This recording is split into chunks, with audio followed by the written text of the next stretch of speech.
I didn't know that morning would end with silence, and that's the strange part, sigh, because it began with purpose, the kind that makes you stand straighter without realizing it, the kind that makes the ache in your hands feel earned, not painful. And as I pressed the last fold of my apron flat with my palm and laid it carefully over the back of the chair, I remember thinking, this is what it feels like to matter, ha ha ha. Even the garden seemed to agree. The lights were already strung low and warm, the grass trimmed just enough, not perfect but welcoming, and the long tables stretched across the lawn like they were waiting for laughter to sit down, 79 chairs lined up neatly. One at the head, the one I kept glancing at without meaning to, the air smelled like herbs and slow-cooked food, and that faint sweetness you only get when something has been simmering for hours. My wrists were sore from chopping and stirring and lifting, but it was a good sore, the kind you feel when you've given your body to something that matters, and as I wiped my hands on my apron, I thought about how many mornings it took to get here, how many grocery lists, how many quiet hours before sunrise when the house was still asleep and I was already awake, measuring, tasting, second-guessing myself.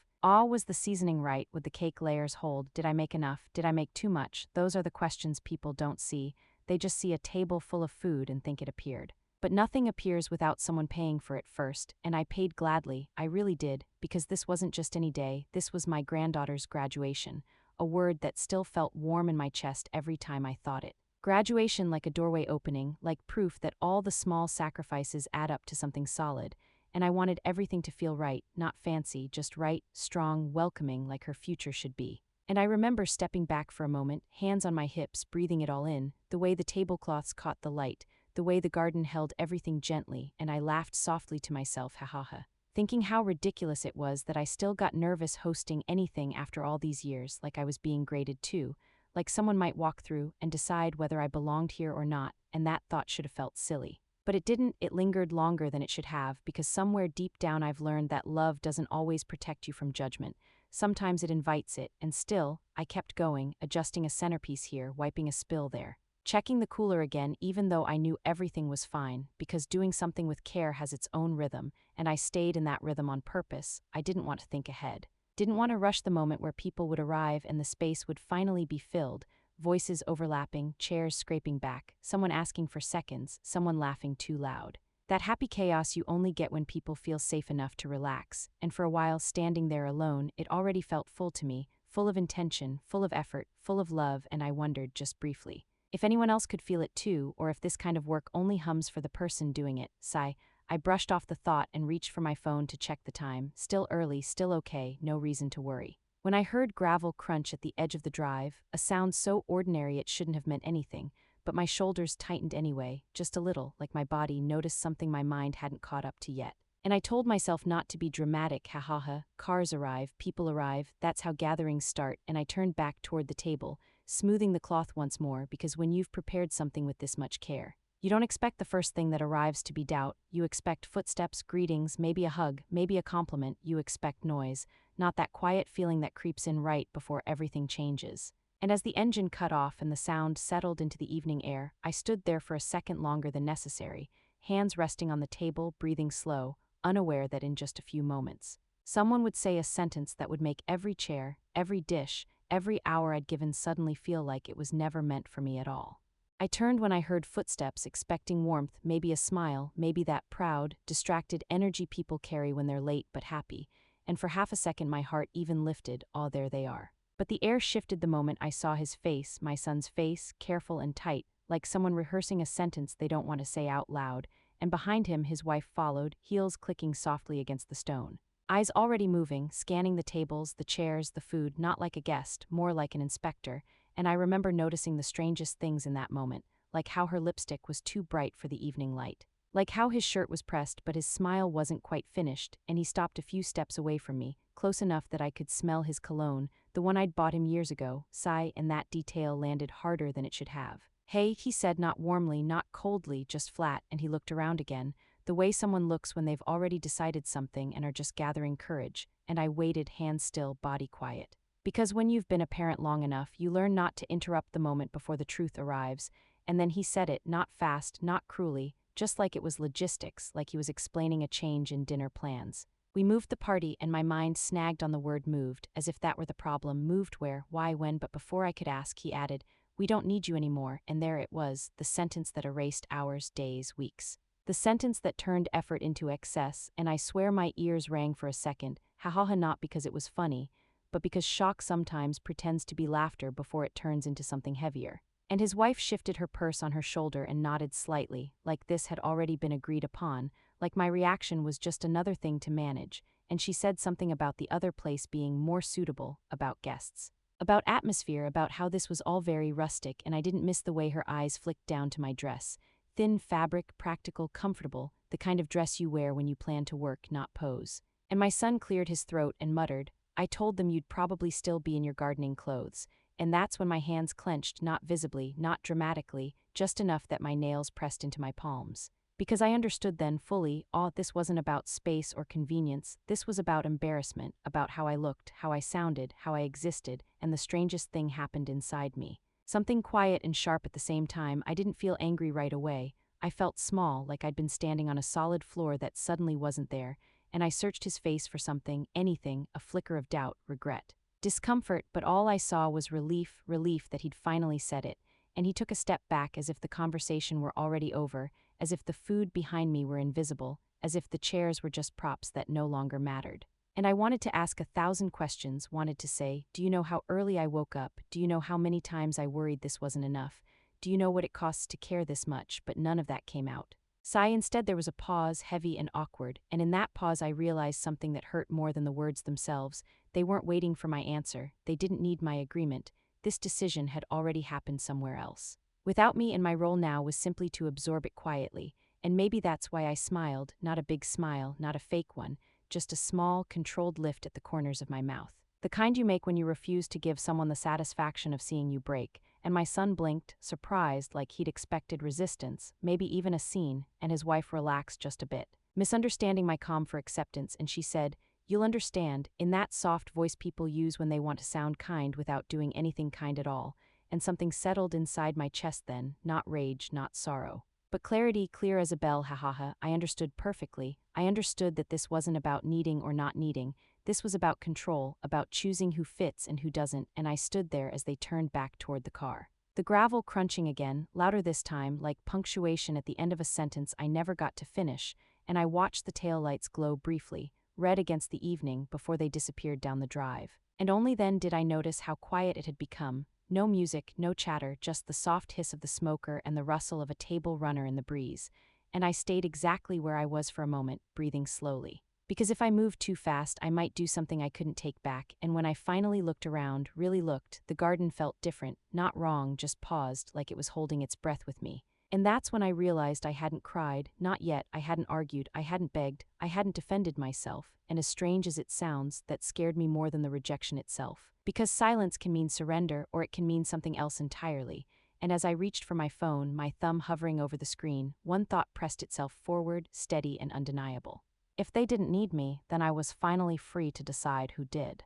When the car was gone and the dust settled back into the driveway, I stood there longer than made sense, just listening. The smoker hummed softly like it hadn't gotten the message yet, like it still believed people were coming. And maybe that's what made it hurt the most, not the words themselves, but how everything around me was still ready, still hopeful, still waiting, and I took a slow step forward into the garden. My shoes brushing the grass where the chairs stood in perfect lines, untouched, every one of them facing the space where my granddaughter was supposed to sit, and for a moment I imagined her there, laughing, brushing her hair back the way she always does when she's nervous, and that image hit my chest so hard I had to stop walking. I reached out and straightened a place card that no one would ever read. My fingers trembling just enough to notice, and I told myself not to cry yet. There would be time for that later, because crying is something you earn too, and I hadn't finished understanding what had just happened. I moved slowly from table to table, noticing the small things people never see, the condensation rings already forming under the drink pitchers. The way the napkins were folded unevenly because I'd redone them 3 times and finally given up, thinking no one would care, and now it felt like proof that I'd been right, no one would care. I lifted the edge of one tablecloth and smoothed it down again, even though it didn't matter, even though no one was watching, because when you've spent your life fixing things quietly, your hands don't know how to stop just because your heart wants to, and I passed the cooler where the cakes were stacked carefully inside, 3 layers each, flavors chosen because I remembered what everyone liked, strawberry for sweetness, almond for comfort, lemon for brightness, and I pressed the lid down gently, like I was tucking in a child who didn't know they wouldn't be woken for a celebration.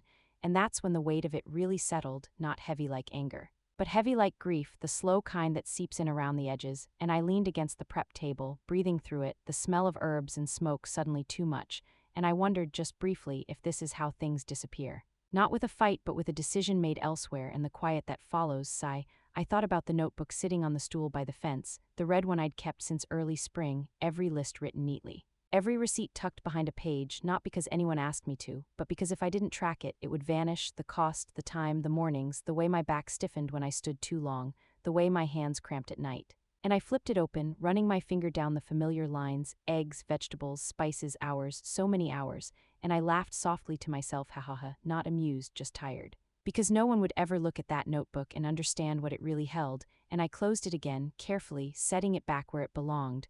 Then I walked toward the head table, the one place that felt wrong to look at directly. The chair still pushed in neatly, the banner behind it catching the breeze, and I reached up to straighten it, my arm heavy, my throat tight, and for a second I considered tearing it down, ripping it, letting myself be dramatic just once. But the thought passed, not because I'm strong, but because I've learned that destroying something you made with love only hurts you twice, so I let it be, and instead I sat down in one of the empty chairs, just for a moment, to feel what it was like to be a guest at something that no longer existed, and the silence pressed in from all sides, not angry, just hollow, and I realized then that no one was coming back to fix this. No apology would arrive in time, no explanation would make it better, and that clarity was sharp enough to cut through the fog in my head.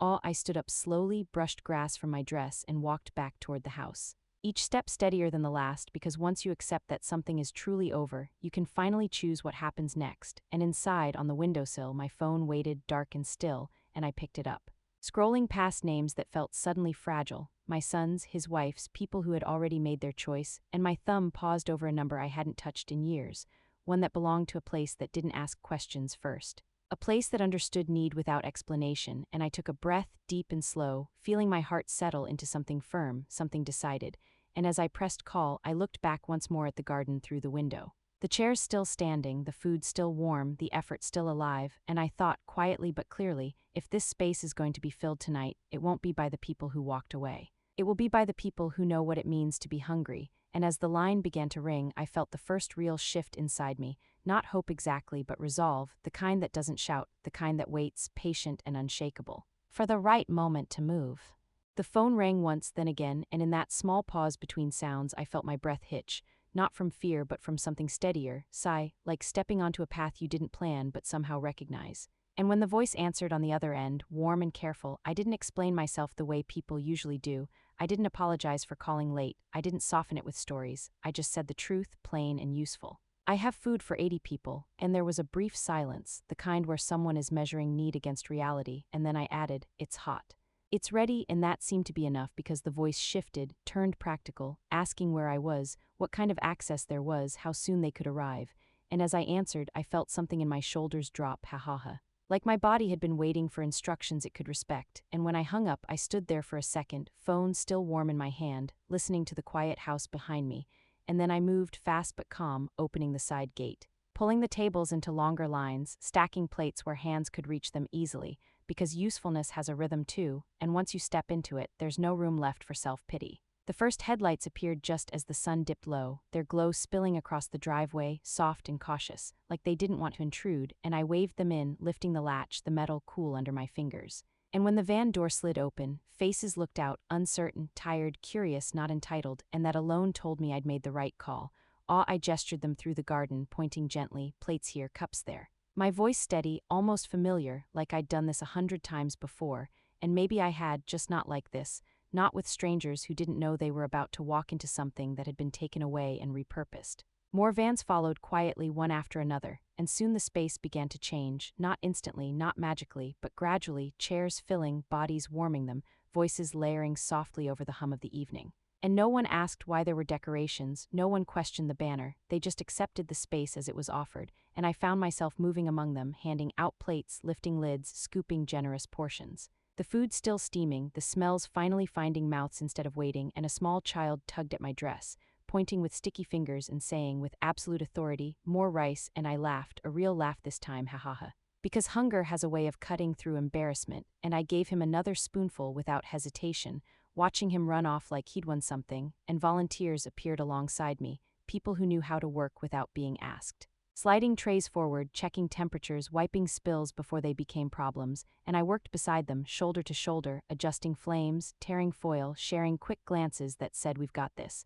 And for the first time that evening, the garden sounded right, not loud, not polished, but alive, forks clinking, someone laughing too hard at something that wasn't that funny, a murmur of relief woven through every bite, and I stepped back for a moment. Just long enough to see it, to really see it. The chairs that had waited were no longer empty, the food that had been rejected was being received, and the effort I'd poured into this day hadn't disappeared, it had simply changed direction. Sighing as I stood there, hands resting on the edge of the table, breathing in the smell of warm food and fresh air, I felt something unexpected rise up in me, not triumph, not revenge, but peace, quiet and solid. Like setting down a heavy bag you didn't realize you'd been carrying.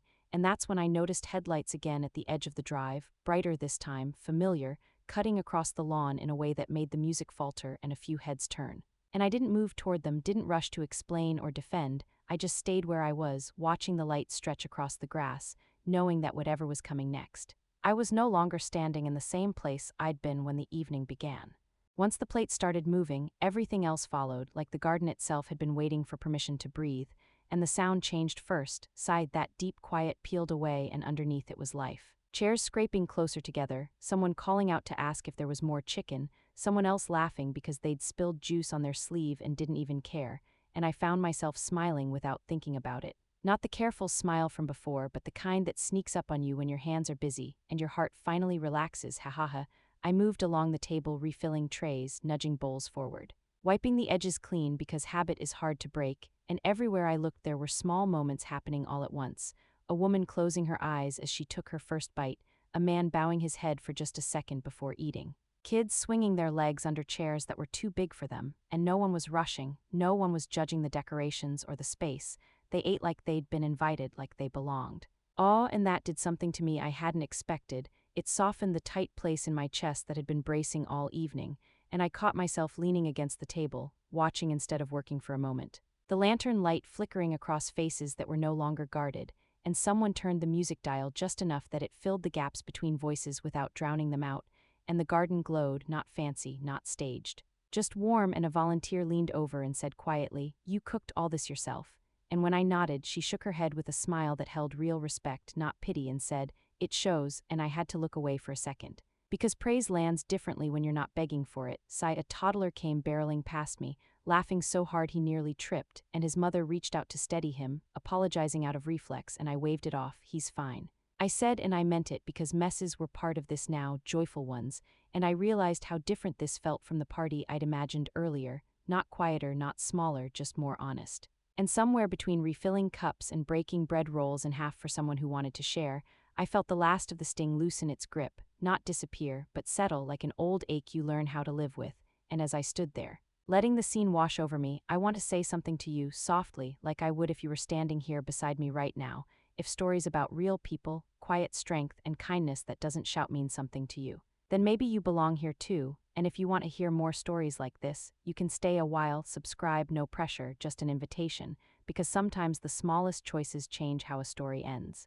And the evening kept unfolding, plates emptied, seconds were asked for without embarrassment, laughter grew easier, and I noticed something that made me pause. The chairs that had felt accusing earlier now looked comfortable, forgiving even. Like they'd always meant to hold these people instead, and I wiped down the last serving tray as the crowd thinned slightly, people leaning back, full in content, and that's when the headlights appeared again at the edge of the drive, cutting across the lawn, sharper than before, and the music dipped almost instinctively, and a hush moved through the garden, not fear, just curiosity, and I stayed where I was, hands wet from the cloth, heart steady. Because whatever was about to step out of that car, it was arriving to a space that no longer needed its approval.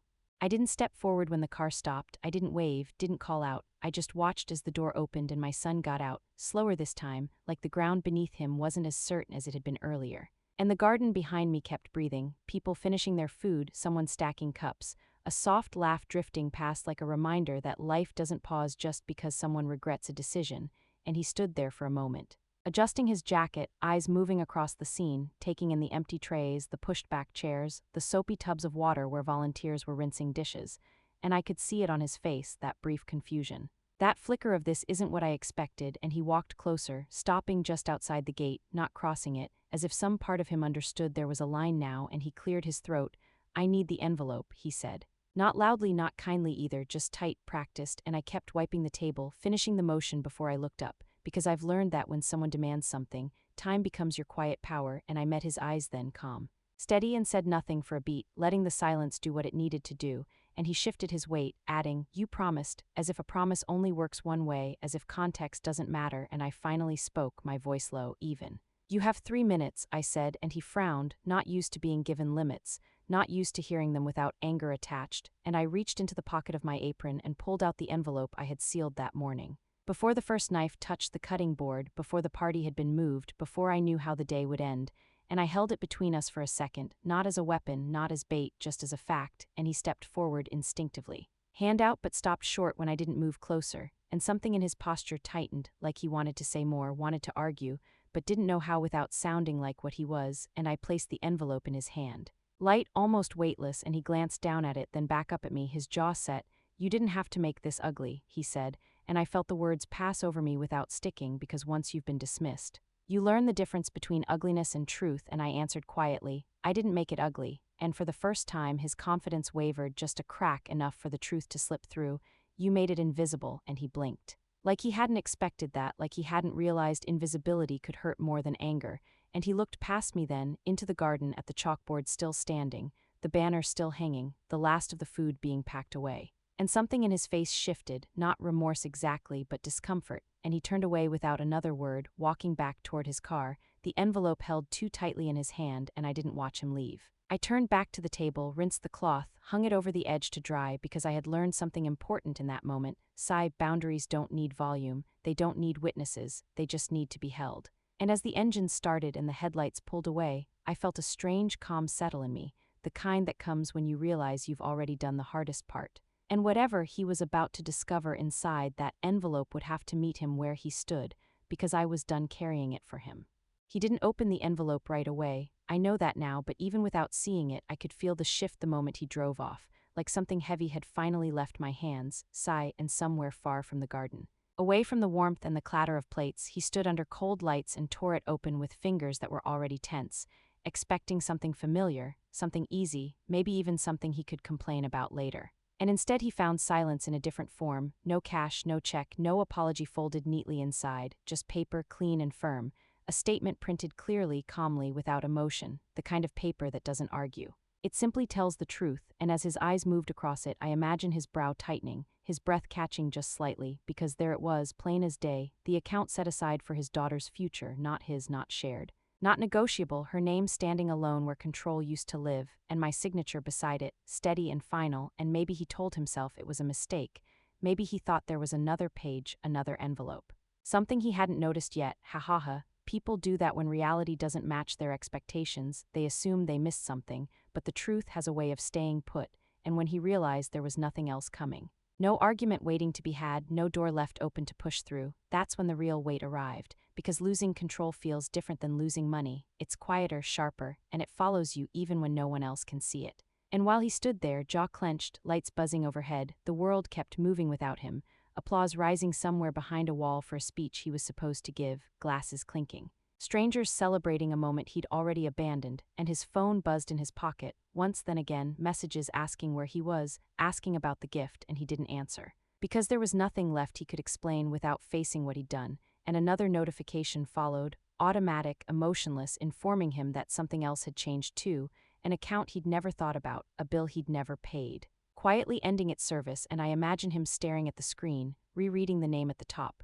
realizing how much of his life had been held up by things he didn't notice until they were gone, and back in the garden. I was stacking the last chairs, folding them slowly, my body tired but my mind clear, the kind of clarity that comes when you stop waiting for permission to matter. And I thought about how strange it is that people only recognize support when it's removed, how invisible care becomes when it's consistent, and I felt no urge to call him, no desire to soften what he was learning. Because consequences don't need to be cruel to be effective, they just need to be real, and as the night deepened and the volunteers waved goodbye, the garden settled again, not empty this time but complete. And I turned off the lights one by one, each click final and gentle, and I slept that night without replaying his words in my head, without imagining better responses, because I had finally said everything that mattered through my actions. And somewhere else, under brighter lights and louder music, he was learning what it feels like when the quiet labor you dismissed decides, at last, to stand on its own.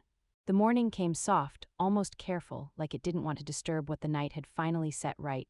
The air still carried the faint smell of smoke and herbs. And when I stepped onto the porch with 2 mugs of coffee warming my hands, the garden looked different, not reset, not erased, just rested, chairs stacked neatly at the edge, tables wiped clean. The grass still pressed flat in places where people had sat and eaten and stayed a while, and Ivan sat on the steps wrapped in a blanket, her van parked crooked at the end of the drive like it had arrived late and decided not to rush. And we drank in silence at first, the kind that doesn't ask for filling, just company, and she broke it gently, nodding toward the foil trays stacked by the hose. "You really cooked all that yourself," she said, not accusing. Not impressed, just acknowledging the weight of it, and I nodded, leaning against the post, my back reminding me of every hour I'd stood the day before, ha ha ha, and she whistled softly when I told her how long it took. How many grocery runs, how many early mornings, and she shook her head with a half smile. That's more than most caterers would do. And I laughed, a tired laugh because she wasn't wrong, but the cooking was never the hard part, it's the waking up. I told her the standing alone in a quiet kitchen, wondering if anyone will notice, and she understood that without needing more words because some people carry the same kind of invisible work, just in different shapes. And we talked about ovens that run hot, about recipes that only work if you trust them, about hands that remember motions long after the body wants to quit. And before she left, I told her I'd donated everything, the food, the extra supplies, even things I hadn't planned to give away, and she raised an eyebrow, surprised, and I smiled, because letting go felt lighter than holding on, and after she drove off, the house settled into its own quiet again. And I moved slowly through the kitchen, rinsing mugs, wiping counters, the small rituals that tell your body it's safe to rest. And at the bottom of the sink, I noticed it, the old enamel spoon, worn smooth at the handle. Faint initials etched into the metal from years ago, my granddaughter's, back when she wanted her own special utensil and insisted on marking it herself, and my chest tightened, not painfully. Just enough to remind me that love leaves marks too, and I dried it carefully, pressing the towel into each groove, and set it on the counter instead of putting it away, because some things deserve to be seen. And later that morning, when the knock came at the door, cautious, hesitant, like the person on the other side wasn't sure they were welcome, I already knew who it would be, and when I opened it, there she stood, my granddaughter, alone, eyes rimmed red. Hands folded in front of her like she was holding herself together, and for a second we just looked at each other, no speeches, no accusations, and I stepped aside to let her in, because whatever came next didn't need an audience. And as we sat at the table where so much had changed, the quiet returned, but this time it wasn't empty, it was waiting.